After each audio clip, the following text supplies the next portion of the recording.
तो कोई प्रकार का हमें ढांचा प्राप्त होता है। जैसे अर्थव्यवस्था क्या होता है, मनुष्य के आर्थिक क्रियाओं का अध्ययन किया जाता है, जिसमें वही सब हो गया। और आर्थिक क्रिया क्या होता है, आर्थिक क्रिया जैसे मनुष्य जो कार्य को करता है उसे आर्थिक क्रिया कहते हैं। आर्थिक क्रिया करता है उसे आर्थिक क्रिया कहते हैं। जैसे कृषि हो गया, उद्योग हो गया, परिवहन हो गया, बैंक हो गया इत्यादि, जिससे हमें आय प्राप्त होता है। क्या बोलते हैं, इनकम प्राप्त होता है। जैसे आय प्राप्त होता है उसी को हम क्या बोलते हैं, आर्थिक क्रिया बोलते हैं। जैसे 10,000, 20,000, 40,000, इसी प्रकार के हमको आय प्राप्त होता है। कोई भी आय प्राप्त होता है, इनकम से हम घर का पालन पोषण करते हैं, उसी को हम सब क्या बोलते हैं, आर्थिक क्रिया बोलते हैं। और इनकम सोर्स इसको बोला जाता है। तो आगे हम सब क्या पढ़ेंगे, इसके क्षेत्र होते हैं अर्थव्यवस्था के, मतलब तो इसके क्षेत्र होते हैं। जैसे प्राथमिक क्षेत्र, प्राथमिक क्षेत्र, द्वितीय क्षेत्र, तृतीय क्षेत्र। तो पहला क्षेत्र में क्या आता है, कृषि आता है। दूसरा क्षेत्र में क्या आता है, उद्योग आता है। तीसरा क्षेत्र में क्या आता है, सेवा आता है। सेवा क्या होता है, कृषि। जैसे देखो बिहार में हम सब अधिकतर कृषि होता है बिहार में, और उद्योग भी होता है, सेवा भी होता है। ये तीनों प्रकार होते हैं। क्या होते हैं, तीनों प्रकार होता है। और ये किसके प्रकार हैं, आर्थिक क्रिया के आधार पर अर्थव्यवस्था के तीन भाग है। मतलब आर्थिक क्रिया के आधार पर, ये किसके आधार पर है, आर्थिक क्रिया के आधार पर तीन भाग होते हैं। प्राथमिक क्षेत्र में क्या आता है, कृषि। द्वितीय क्षेत्र में क्या आता है, उद्योग। तीसरे क्षेत्र में क्या आता है, सेवा क्षेत्र। जिसमें कृषि में कोई भी प्रकार का कृषि करते हैं, उद्योग में कोई उद्योग होता है, छोटा मोटा उद्योग या बड़ा उद्योग भी करते हैं। सेवा में क्या होता है, बैंक हो गया, बीमा हो गया, ये सब इत्यादि के बारे में सब करते हैं। हॉस्पिटल हो गया, सेवा देते हैं, उसी को हम क्या बोलते हैं, तृतीय क्षेत्र बोलते हैं। तो पहला हम सब कृषि के बारे में पढ़ लेते हैं। कृषि जिसको क्या बोलते हैं, एग्रीकल्चर। तो एग्रीकल्चर भी बोला जा सकता है। तो देखो कृषि जो होता है, कृषि कृषि भी होता है छोटा मोटा। जैसे हो गया पशुपालन, मुर्गी पालन, मछली पालन, मछली पालन इत्यादि, यही सब हम क्या बोलते हैं, कृषि में ये सब चीजों को हम करते हैं। जैसे पशुपालन हो गया, मुर्गी पालन हो गया, मछली पालन हो गया, ये सब चीज के बारे में हम सब करते हैं, पढ़ते हैं कृषि में। हम सब पहला जो है प्राथमिक क्षेत्र में, ये पहला क्षेत्र प्राथमिक क्षेत्र में हम सब इस चीजों के बारे में, एग्रीकल्चर तो कृषि के बारे में यहाँ पर पढ़ते हैं। जैसे पशुपालन, मुर्गी पालन, मछली पालन, और अधिक और भी चीज इसमें आते हैं। लेकिन अब अभी हमको यही पढ़ना है, आगे कुछ नहीं पढ़ना है, उसी के बारे में तो पढ़ लेते हैं। जैसे structure of the Indian economy भी इसको बोला जा सकता है। ठीक है, अब नेक्स्ट पढ़ते हैं, इसको उद्योग के बारे में बोलते हैं। उद्योग एक होता है लघु उद्योग, एक होता है कुटीर उद्योग, और एक क्या होता है, लघु, कुटीर और मध्यम, मध्यम और बड़े। देखो लघु में क्या आता है, छोटा। जैसे वो हो गया दुकान, चाय का दुकान, ये सब छोटा सब जो होता है दुकान, मुर्गा थी, मुर्गा सब, ये मुर्गा सब जो बेचता है उसका छोटा दुकान नहीं होता, कोई बड़ा दुकान नहीं होता। ये सब हो गया, ये छोटा मतलब क्या होता है, लघु उद्योग। लघु मतलब क्या होता है, इसका माने छोटा, इसका जो सेंस होता है वो क्या होता है, छोटा। मतलब छोटा कोई भी चीज होता है उसको छोटा।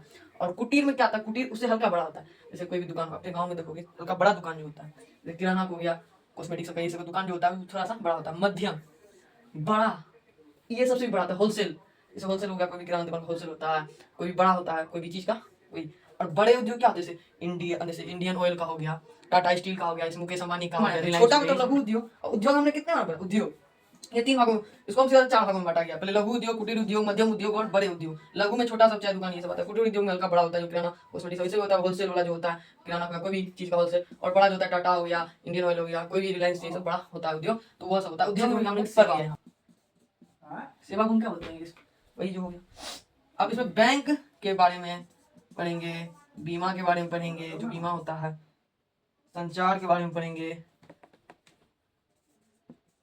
व्यापार के बारे में पढ़ेंगे। देखो सेवा मतलब सेवा क्षेत्र में क्या आता है, सिर्फ सेवा देना। जैसे बैंक हो गया सेवा देता है, बीमा भी सेवा देता है, संचार को भी बातचीत जिससे करते हैं, जैसे टेलीफोन हो गया वो भी देता है, व्यापार करते हैं तो उसी को हो गया सेवा क्षेत्र। ये तृतीय क्षेत्र में आता है। और ये हमारा सभी क्षेत्र खत्म होते हैं आर्थिक क्रिया के आधार पर। और ये जिनको अच्छे से समझ आए तो जाके मेरे यूट्यूब चैनल पर देख सकते हो। तो देखो यहाँ पे हम इसका एक कॉलम बना लेते हैं। ठीक है, कॉलम मैंने बना लिया है कुछ इस प्रकार का। कॉलम जो होता है मैंने कुछ इस प्रकार का बना लिया। इसमें हमारा क्षेत्र आ जाएगा। ठीक है, क्षेत्र, इसमें जो भी है क्षेत्र आ जाएगा। और इसमें आ जाएगा 1901 ईस्वी में, 1947 में और 2007 में कितना कितना यह था, कितना प्रतिशत। ये प्राथमिक क्षेत्र हो गया।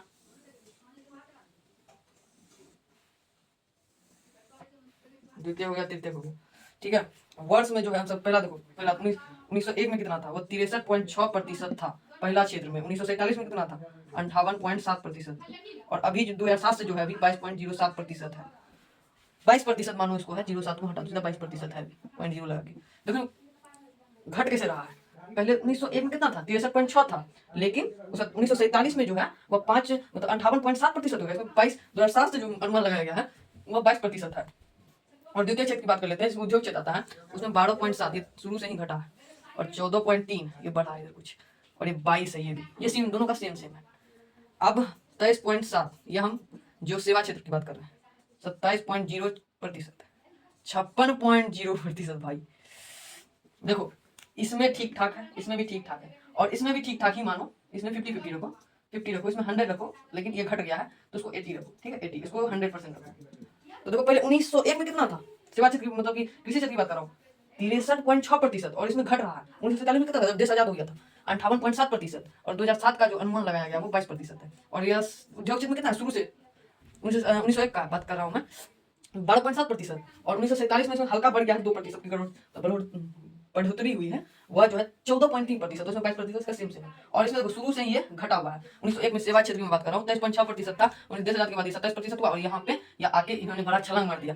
इसका जो है 56% अभी का योगदान है, मतलब ये अर्थव्यवस्था के मतलब विकास में इसका योगदान अभी 56%, समझते हो। इसमें भी घट गया, यहाँ शुरू से बढ़ा हुआ था लेकिन यहाँ पे इसने छलांग मार दिया, 13 में तो तृतीय क्षेत्र में छलांग मार दिया, और ये 56% तक चले आया। तो यही है इसके कुछ अनुमान लगाए हुए, कितने प्रतिशत किस में योगदान है अभी अर्थव्यवस्था के, और ये धीरे धीरे बढ़ा। अभी के समय में तो और घटा होगा मुझे इसमें तो सरकार साफ नहीं ध्यान दे रही है, इसमें भी हल्का फुल्का ध्यान देती है, इसमें ज्यादा ध्यान देती है सेवा क्षेत्र में, क्योंकि इसको पैसा आता है ज्यादा, इससे इनकम सरकार को टैक्स जो है जीएसटी है ये सब ज्यादा मिलता है, इसी के कारण ये सब इस पे ज्यादा ध्यान दे रहे हैं, उस पर कम, और इस पे 50-50 ध्यान दे रहे हैं।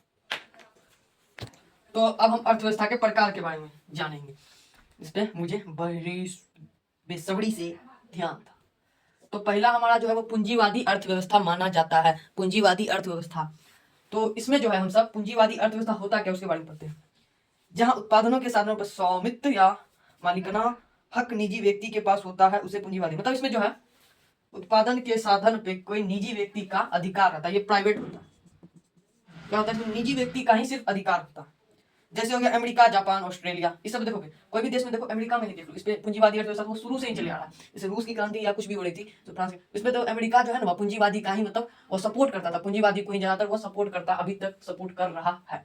अब समाजवादी अर्थव्यवस्था देखो, जहां उत्पादनों के साधन पर स्वामित्व एवं संचालन देश की सरकार होता है, सरकार और स्वामित्व दोनों का अधिकार होता है, निजी व्यक्ति का भी और सरकार का भी अधिकार होता है, उसी को क्या होता है समाजवादी अर्थव्यवस्था। और इसके एग्जाम्पल है चीन का, क्यूबा, अन्य देश हैं। मिश्रित अर्थव्यवस्था, पूंजीवादी और मिश्रित होता है, के स्वामित्व सरकार निजी व्यक्ति का पास होता है। देखो इस पे जो है मिश्रित अर्थव्यवस्था में यह दोनों मिक्स होता है, मतलब मिश्रित अर्थव्यवस्था, पूंजीवादी, समाजवादी अर्थव्यवस्था, तीनों उत्पादनों के सहायों में जो उत्पादन के साधनों पर स्वामित्व एवं सरकार का अधिकार, दोनों का अधिकार होता है। और ये कौन सा देश है, भारत देश, जो मिश्रित अर्थव्यवस्था वाला देश है। और इसमें आप चीन मान लो, इसमें मान लो आप क्या, जापान या अमेरिका में पूंजीवादी अर्थव्यवस्था। तो ये थे अर्थव्यवस्था के प्रकार, और इसके कुछ परिणाम जो है यहाँ पे देखे जा रहे हैं। कौन कौन देश कौन कौन अर्थव्यवस्था को भी चला रहा है, जैसे पूंजीवादी अर्थव्यवस्था को अमेरिका चला रहा है, समाजवादी अर्थव्यवस्था को चीन चला रहा है, मिश्रित अर्थव्यवस्था को कौन चला रहा है, भारत चला रहा है।